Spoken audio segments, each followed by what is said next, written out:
할렐루야. 네, 오늘도 함께 예배하는 우리 모든 청년들과 성도님들 주님의 이름으로 또 축복하고 환영합니다.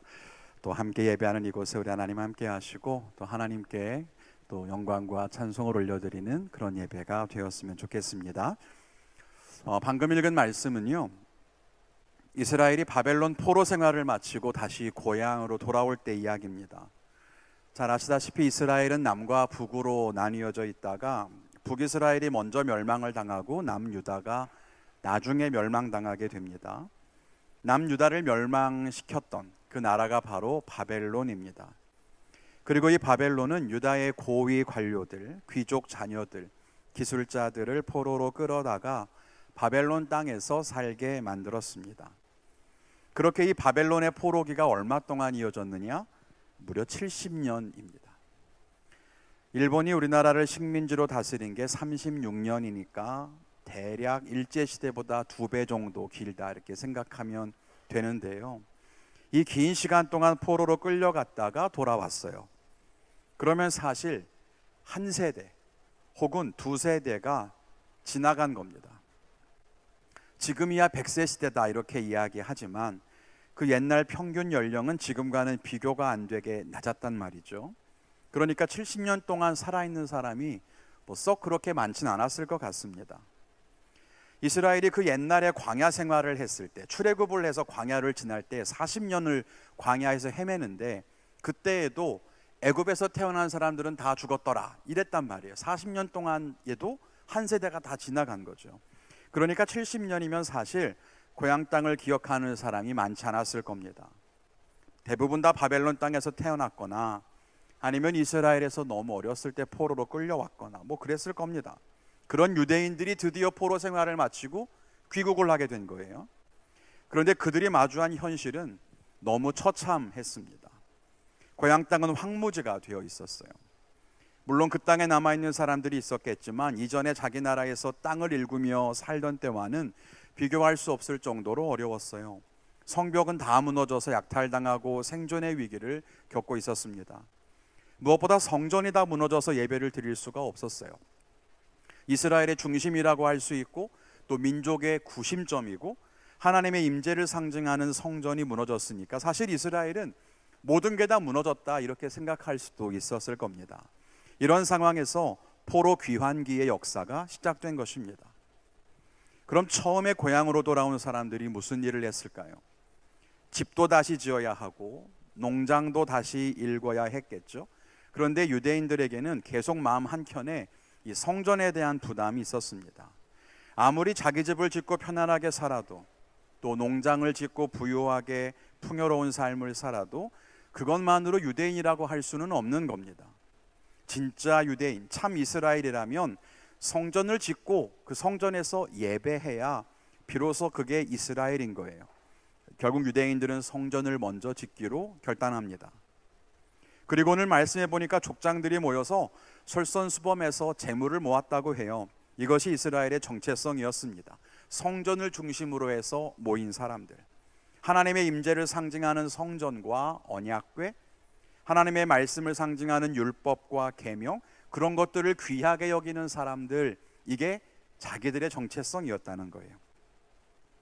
때로 우리는 그 성전을 숭상하고 율법을 너무 강조하는 그들을 비난하지만 어쩌면 그렇게 하나님을 중심으로 살아가는 믿음에 비해 우리는 신앙인으로서의 정체성을 너무 또 잃어버리고 사는 것은 아닌가 하는 생각도 하게 됩니다.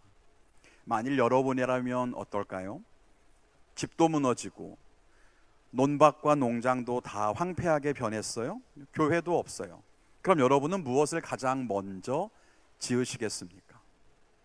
모르긴 몰라도 제일 먼저 집을 지을 것 같아요. 우리의 안전을 지켜주는 것, 우리의 생명과 생존의 기본을 먼저 회복하고 싶겠죠. 그 다음에는요, 아마 논밭과 농장을 지으려고 할 거예요.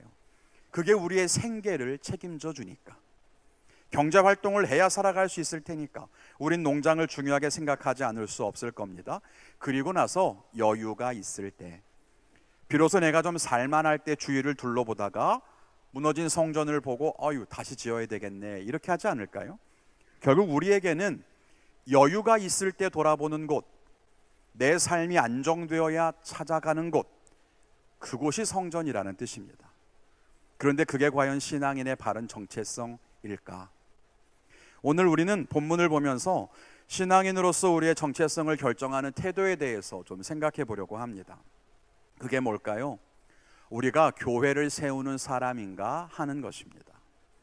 앞에서 말씀드렸지만 집은 우리의 안전과 쉼을 상징합니다.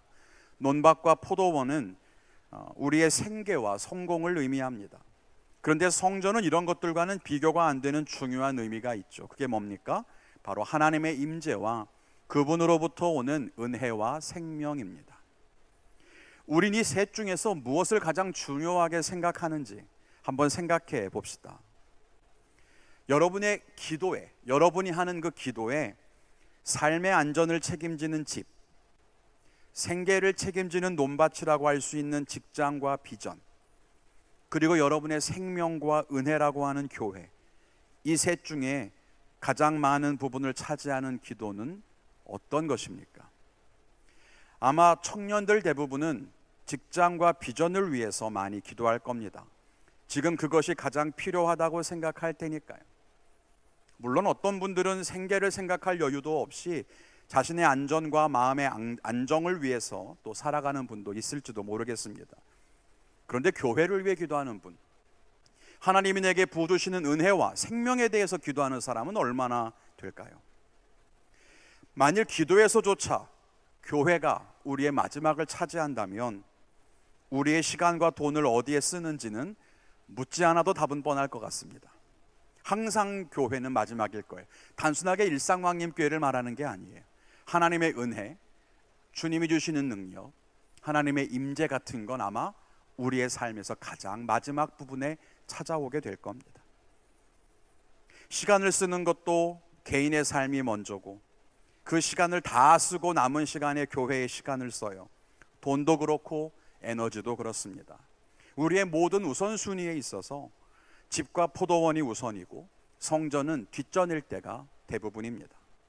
사랑하는 청년 여러분, 그리고 성도 여러분, 유대인들이 다시 고향으로 돌아왔을 때 자기들의 집과 포도원도 지어야 했지만 성전을 재건하기 위해 힘을 썼던 이유가 있었습니다. 자기에게 필요한 것이 집이고 지금 당장 먹고 살 것이 없는데도 성전을 먼저 지어야 했던 이유가 있었어요. 그건 유대인들이 나라가 멸망당하는 엄청난 고난과 시련을 통해 뼈저리게 배운 것이 있었기 때문입니다. 사실 이 유대인들이 멸망하기 전에는 우리와 좀 비슷했습니다. 성전이 있었지만 그냥 늘 습관적이고 형식적으로 예배하는 공간이었을 뿐 유대인들이 성전을 정말 그렇게 막 귀하게 사모하거나 그러진 않았던 것 같아요. 자기의 안정을 위해서 더 많은 재물을 모으고 재물과 권력으로 사람들을 억압하고 집과 포도원을 성전보다 중요하게 생각하며 살았던 거예요. 하나님의 말씀에 순종하기보다는 자기 욕망을 위해 살았고 하나님의 뜻이 다스리는 나라가 아니라 세속적인 가치관이 다스리는 그런 나라가 되어 있었습니다.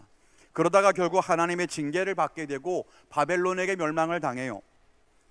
70년의 포로 생활을 지나면서 유대인들은 제사를 드릴 수가 없었습니다. 성전이 없었으니까요.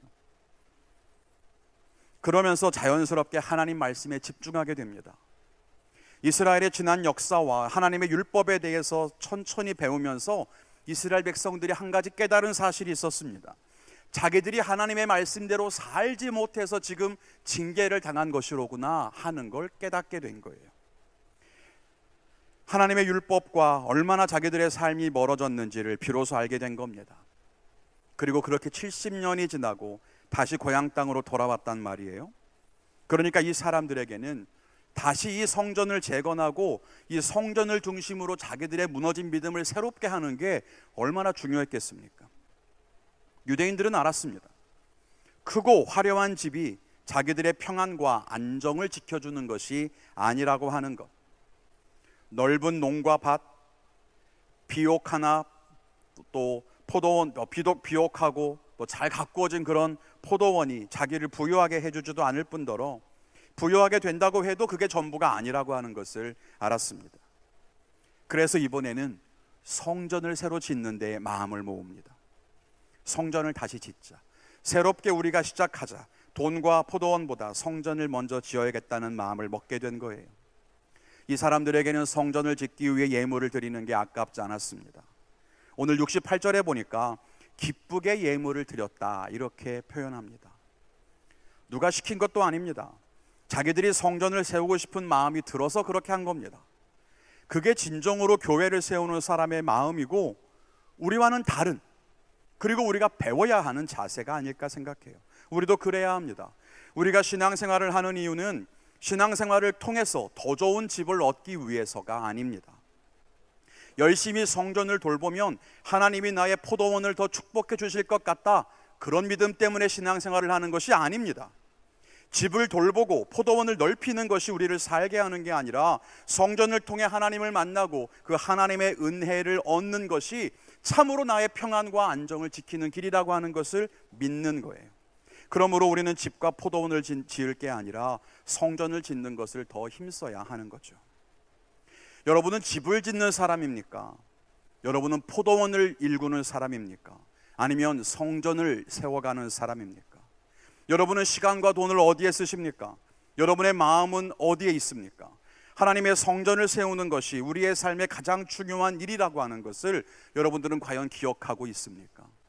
여러분이 구하고 바라고 꿈꾸는 것이 어디에 있냐는 거예요. 오늘 함께 말씀을 보면서 우리가 교회를 세우는 자로 살기 위해 어떠해야 되는지, 또 교회를 세운다는 건 뭔지 함께 생각해 보며 은혜를 나누기를 원합니다. 그 첫째는 교회를 세우기 위해 우리의 마음을 다해야 한다는 것입니다.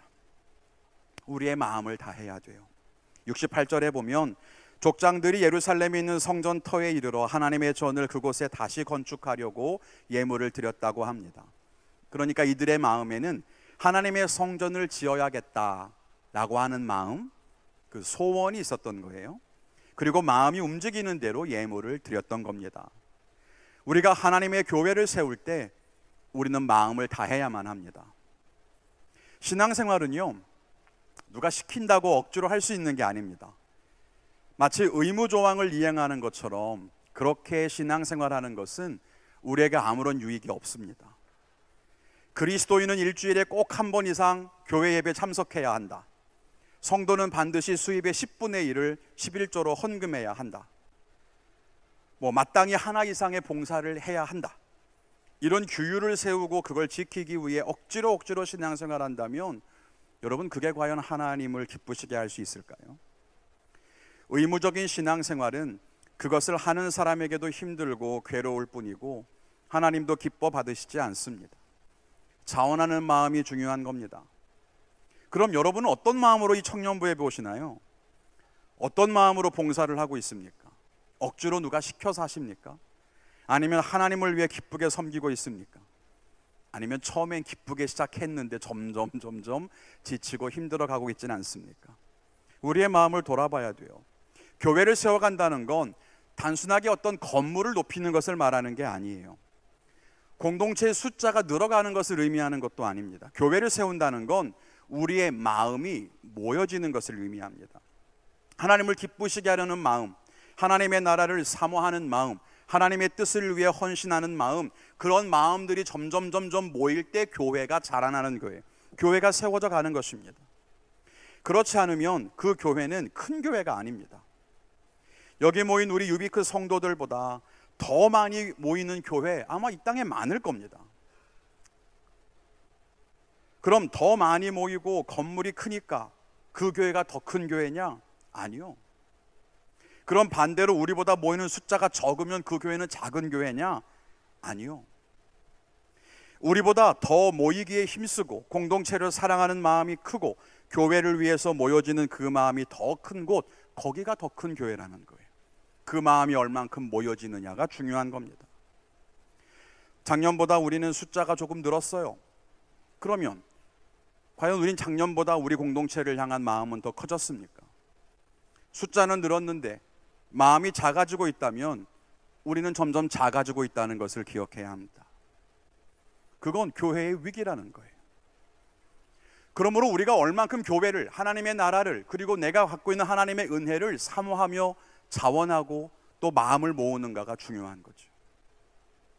두 번째로는요, 교회를 세우기에 우리의 힘을 다해야 한다는 것입니다. 이스라엘 땅으로 돌아왔을 때 사람들이 본 것은 다 무너진 성전의 터밖에 없었습니다.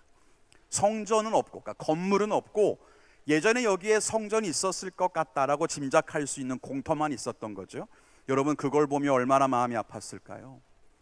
슬픔, 회개, 절망, 복잡한 마음들이 있었을 거예요.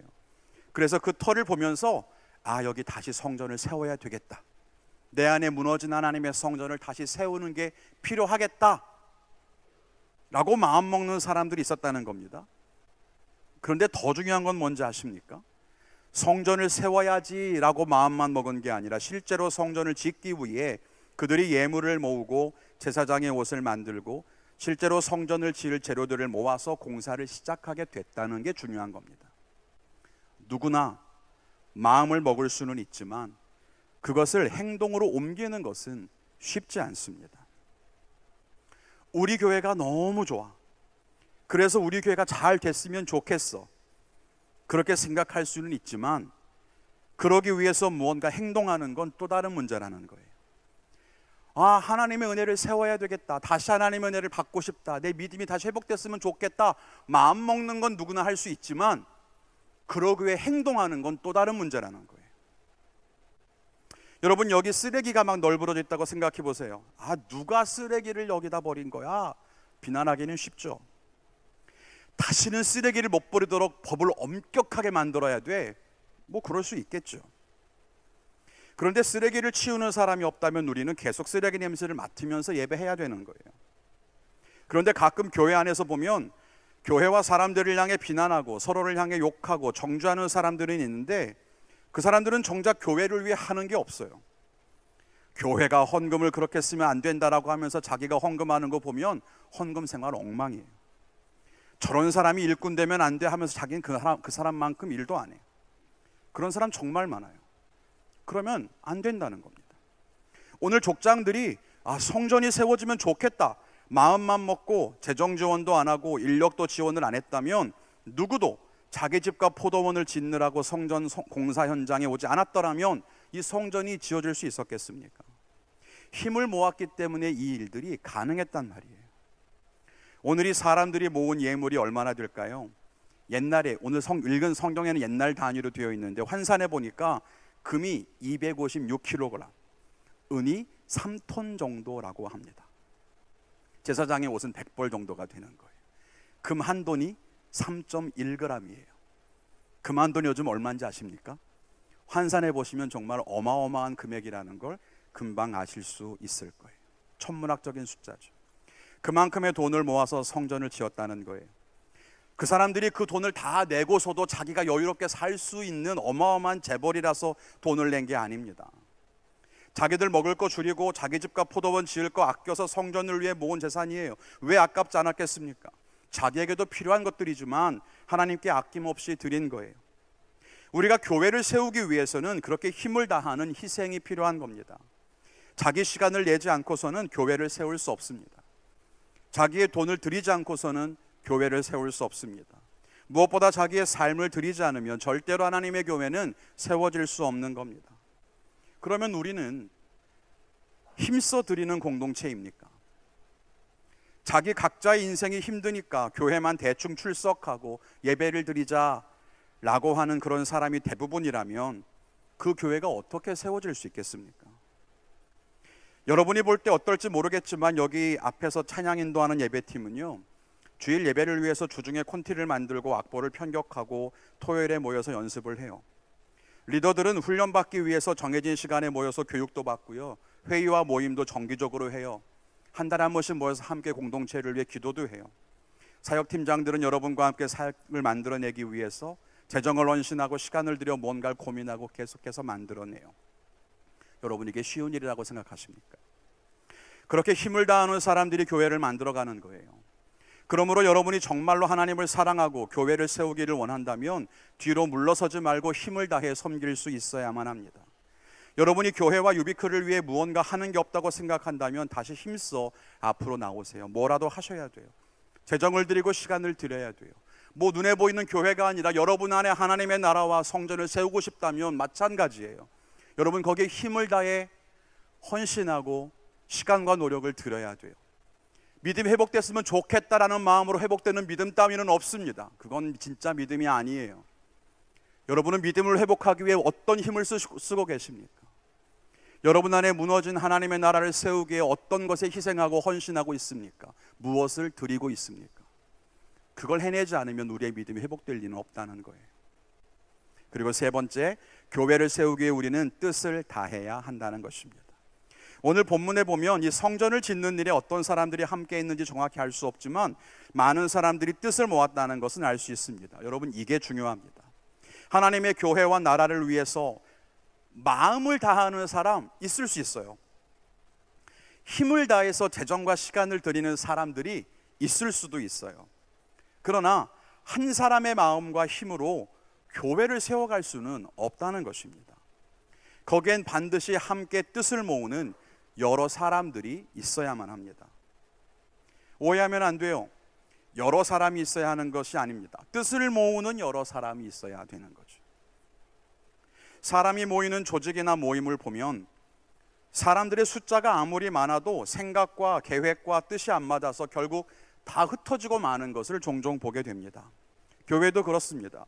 우리 공동체가 아무리 하나님을 사랑하고 그리스도를 중심으로 모였다고 해도 사람들마다 뜻이 다 달라서 다른 것을 보고 있다면 그 공동체는 교회로 세워져 갈 수가 없습니다.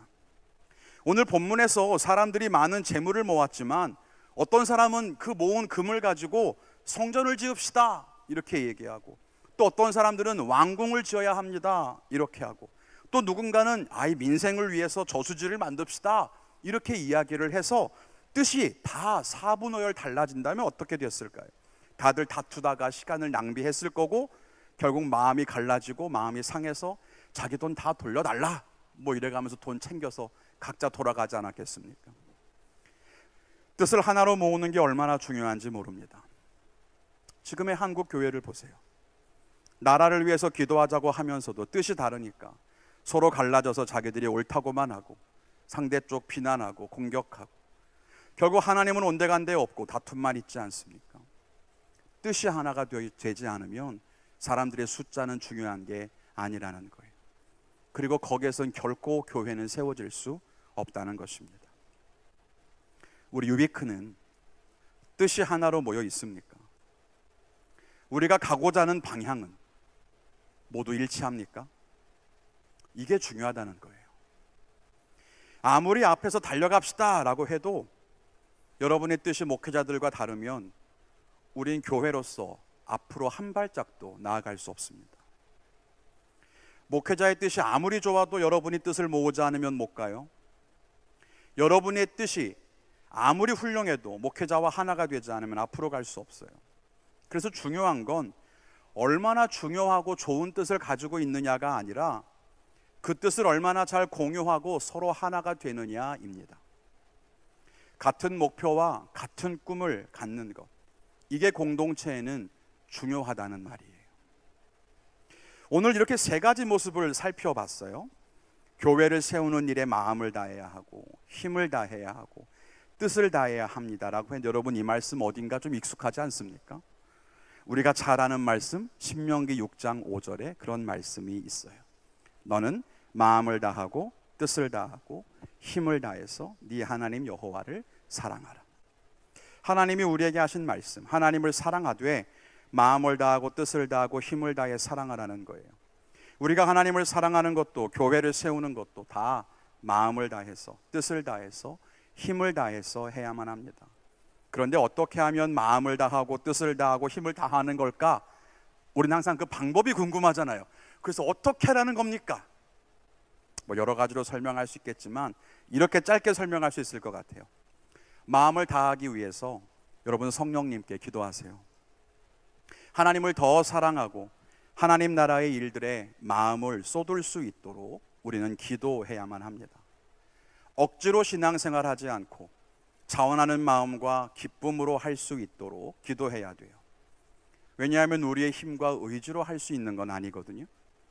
내가 이 일을 하기로 했으니 해야겠다, 그런 생각 가지면 지칩니다. 그래서 기도가 필요해요. 기도에서 하나님의 능력과 인도하심도 얻어야 돼요. 그래서 내가 정말 자원하는 마음으로 기쁨으로 하나님의 교회와 믿음을 세우기 위해 내 마음을 지켜주십시오라고 기도해야 돼요. 힘을 다하기 위해서 우리에게는 헌신이 필요합니다. 여러분의 삶을 아낌없이 하나님을 위해 드릴 준비가 되어 있습니까? 예수님이 쓰시겠다라고 하니 자기 배를 내어드렸던 제자들이 있었습니다. 예수님이 먹을 것을 찾으시니까 자기의 도시락을 내어드렸던 어린아이가 있었습니다. 예수님이 타시겠다고 하니까 어린 나귀를 내어주었던 누군가도 성경에는 나옵니다. 그렇게 하나님께 자기의 것을 아낌없이 드리는 것을 헌신이라고 합니다. 여러분의 재정과 시간을 교회를 위해 드리십시오. 봉사와 사역에 동참하십시오. 그리고 여러분의 믿음을 회복하기 위해서, 하나님의 나라의 회복을 위해서도 여러분의 재정과 시간을 사용해야 합니다. 말씀과 기도의 시간을 확보하지 않고 신앙을 회복할 수 있는 방법은 없습니다. 교회에 참석하지 않고 신앙에 자라는 경우도 없습니다. 여러분의 마음과 자존심이 상처 입고 짓밟히더라도 그 마음을 헌신하고 힘을 다해 믿음을 지키려고 하는 것, 그런 헌신이 있을 때 비로소 무너진 것들이 회복될 수 있습니다.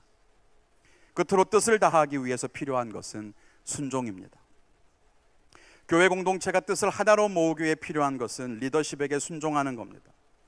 서로의 다른 생각들과 각자의 뜻을 하나로 모을 수 있는 구심점, 그게 바로 하나님이 공동체의 리더십을 세우신 이유입니다. 어쩌면 요즘을 살아가는 현대 그리스도인들에게 가장 부족한 것이 있다면 아마 순종일 겁니다. 여러분, 개개인이 하나님을 얼마나 사랑하는지, 여러분이 말씀과 기도에 얼만큼 힘쓰는지 잘 압니다. 그리고 여러분이 얼마나 힘써 봉사하고 섬기고 희생하는지도 잘 압니다. 그런 점에서 우리 유비크는 참 건강하고 행복한 공동체입니다. 그런 여러분에게 제가 한 가지를 더 강조한다면 그건 바로 순종입니다. 목회자에게 순종하는 것, 목회자의 지침에 이해할 수 없어도 순종하는 것, 자기들의 입장과 상황을 내세우지 않고 순종하는 훈련이 필요합니다. 이 이야기는 비단 앞에 서 있는 저에게 복종하라는 뜻은 아닙니다. 누가 되었든, 제 다음에 누가 목회자로 오시든 상관없이 세워진 리더에게 순종하는 것은 중요합니다. 하나님은 그 사람을 통해 주시는 마음과 방향으로 우리가 함께 움직여가기를 원하십니다. 그리고 그렇게 함께 움직이기 위해 뜻을 모으는 게 필요합니다. 젊은 청년 공동체에서 가장 연약한 부분은 바로 여기라고 생각됩니다.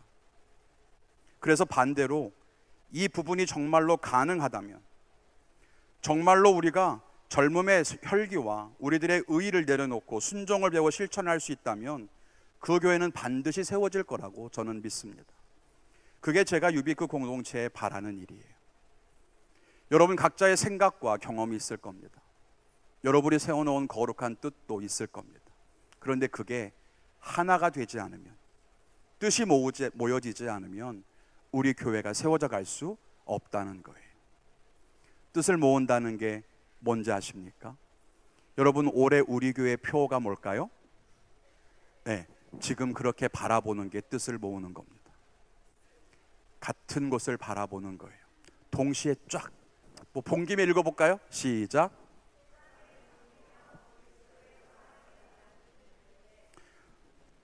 왜 시켰는지 모르시죠? 그렇지만 읽어볼까요? 했더니 읽으셨죠? 그런 겁니다. 같은 곳을 바라보며 무언가 같은 꿈을 가지고 뜻을 세워서 행동할 수 있다면 여러분, 그게 뜻이 모여지는 일치된 교회입니다. 우리가 마음과 힘과 뜻을 다해 교회를 세워가기를 원합니다. 왜냐하면 우리의 삶의 찬 행복은 여러분의 집에 개인적인 삶의 안정이나 여러분이 하는 일들의 어떤 성공을 통해서 이루어지는 것이 아니기 때문입니다. 여러분의 교회는 평안하십니까? 여러분 마음속에 하나님의 나라는 잘 세워져서 흔들림이 없습니까? 여러분 안에 있는 믿음이 다 무너져서 폐허가 되어버리고 아무것도 없는 황무지와 같은 곳에 돌아와서 이제 내가 뭘 할 수 있을까? 이제 겨우 집을 짓거나 포도원을 짓고 계신 분은 혹시 없습니까? 이 포도원을 잘 그럴듯하게 만들어서 내가 정말 좀 안정된 삶을 살았으면 좋겠다. 여러분, 그런 생각하는 분도 계실 거라고 생각합니다. 그러나 여러분의 포도원은 성전이 세워져 있지 않으면 아무것도 아니라는 것을 결코 망각해서는 안 됩니다. 여러분 안에 아무리 화려하고 좋은 집이 세워져 있어도, 우리에게 아무리 그럴듯한 성공적이고 부유한 포도원이 있어도 여러분 안에 성전이 없다면 그건 성도의 정체성이 아닌 거예요. 우리 모두가 다 내 안에 하나님의 나라가 세워지고 또 우리의 교회가 온전하게 세워져 갈 수 있도록 마음을 다하고 힘을 다하고 뜻을 다하는 참된 그리스도인으로 살아가는 믿음의 청년들과 성도님들 되시기를 주님의 이름으로 축원을 드립니다. 이제 말씀 맺겠습니다. 예배팀은 나와서 우리 기도와 찬양을 준비해 주시면 좋겠습니다. 여러분에게 제가 질문을 좀 던지고 싶습니다. 여러분은 유비크 공동체를 사랑하십니까? 여러분은 일상광림교회를 사랑하십니까? 여러분은 하나님의 나라를 사랑하십니까?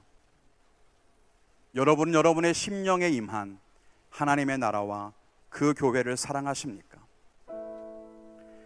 나는 하나님을 사랑하지만 교회는 사랑하지 않아. 교회는 너무 문제가 많아 라고 말한다면 여러분의 믿음은 진짜가 아닙니다. 나는 하나님을 정말 사랑해. 하나님 만나고 싶고 교제하는 건 좋아. 근데 유비크 청년부는 별로야. 그냥 예배하러 오는 거야 라고 생각한다면 여러분은 하나님을 사랑하는 게 아닙니다. 무너져 있는 성전을 보면서 아무런 느낌이 없다면, 내 안에 무너진 하나님의 나라를 보면서도 아무런 마음이 없다면, 그런데 그런 상태로 하늘을 올려다보면서 하나님을 예배하고 내가 하나님을 사랑한다고 말한다면 그건 얼마나 위선적인 일이겠습니까? 무너진 성전을 다시 짓는 데에는 관심도 없고 그저 자기는 하나님을 예배하는 고상한 믿음이 있으니 자기 집과 포도원의 복을 달라고 기도하는 것은 얼마나 허망한 믿음이겠습니까? 여러분 안에 믿음은 다 무너져 있는데 나는 세상에서 꽤 괜찮은 삶을 살고 있으니 괜찮아, 믿음은 금방 회복될 거야 라고 착각하고 살아간다면 우리의 믿음은 얼마나 약한 것입니까? 여러분이 지금 삶이 무너져 있고 여러분의 마음이 괴로운 것이 집이 없어서입니까? 아니면 그럴듯한 포도원을 갖지 못해서입니까? 아닙니다. 이스라엘 백성들을 무너뜨렸던 것은 집이 없어서도 아니고 포도원이 없어서도 아니었습니다. 그들은 집을 가지고 있었고 그럴듯한 포도원을 경작하고 있었습니다. 다만 그들 안에 하나님의 나라와 성전이 무너져 있었기 때문입니다. 우리의 집을 세우고 포도원을 짓는 것보다 우리 안에 무너진 성전을 세우는 게 더 중요합니다. 우리의 참된 안정과 평안, 생존과 번영은 결코 성전에서 오는 생명과 은혜를 앞설 수 없기 때문입니다. 여러분 안에 하나님의 나라를 세워가십시오. 여러분의 삶에 믿음을 다시 세워가십시오. 우리 유비크를 함께 세워갑시다. 일상광림교회를, 하나님의 교회를 그렇게 세워갑시다. 여러분이 자기의 삶을 들여 하나님의 교회를 세워가는 것을 하나님 반드시 기뻐하실 줄로 믿습니다. 함께 예배하는 사람들이 많아지는 것에 마음 빼앗기지 맙시다. 우리의 마음이 하나 되지 않는다면 우리는 이전보다 더 연약한 교회일 뿐입니다. 이곳을 위해 헌신하는 사람들이 점점 줄어지고 있다면 우리는 점점 쇠약해지고 있는 교회입니다. 하나님의 뜻을 위해 하나 되지 않고 다른 목소리가 나온다면 우린 지금 무너지고 있는 중입니다. 눈에 보이는 것에 마음 빼앗기지 마십시오. 여러분이 마음과 힘과 뜻을 들이지 않으면 이 교회는 무너집니다. 여러분이 유비크를 사랑하신다면 마음과 힘과 뜻을 들여야 합니다. 기도하고 헌신하고 순종하는 일들에 힘써야 합니다. 그렇지 않으면 우리는 무너지고 말 거예요. 그것이 성경이 보여주는 이야기입니다. 다시 세워가야 합니다. 여러분 안에 무너진 교회든 우리의 공동체든 아니면 이 땅의 한국 교회든 뭐가 되었든 우린 지금 다시 세워가야 할 때인 줄로 믿습니다. 여러분은 마음을 다하십니까? 그게 부족하다면 더 힘써 기도합시다. 여러분이 힘을 다하십니까? 그게 부족하면 좀 더 헌신합시다. 여러분은 뜻을 다하고 있습니까? 그게 약하면 좀 더 순종해 봅시다. 그렇게 하나로 하나님의 교회를 세워가는 우리 모두가 되기를 주님의 이름으로 간절히 축원을 드립니다. 우리 함께 찬양하고 이어서 기도하겠습니다.